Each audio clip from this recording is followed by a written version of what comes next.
Viral sebuah video yang memperlihatkan momen terbongkarnya karyawan apotek yang diduga menilap uang sebesar Rp500.000 per hari.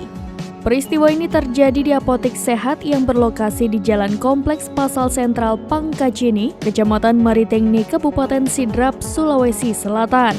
Video ketika karyawan itu kepergok menilap uang dibagikan oleh Facebook dengan nama akun Aryani Fitriani pada Rabu 17 Januari 2024.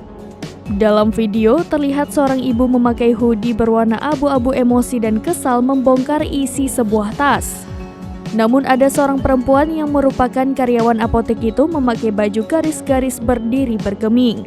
Ibu itu juga memeriksa badan karyawan apotek tersebut untuk mencari barang bukti lain.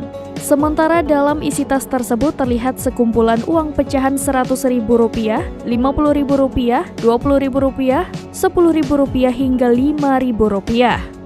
Uang-uang yang ditilap karyawan apotek itu disembunyikan dalam sebuah kain berwarna hijau. Selain itu terdapat pula sebuah catatan yang memperlihatkan target curian sebanyak Rp500.000 per hari. Dilansir dari Tribun Timur, karyawan apotek tersebut telah bekerja di apotek sehat selama 3 tahun lamanya. Hasil uang curian tersebut digunakan untuk membeli 2 buah iPhone. Selain itu, karyawan apotek itu juga telah membeli tanah di Sengkang, Kabupaten Wajo, Sulawesi Selatan. Ia membeli tanah tersebut dengan cara mencicil sebesar Rp1 juta per bulan. Belum selesai, ia juga baru-baru ini menyicil sebuah mobil yang dibeli di kota Parepare.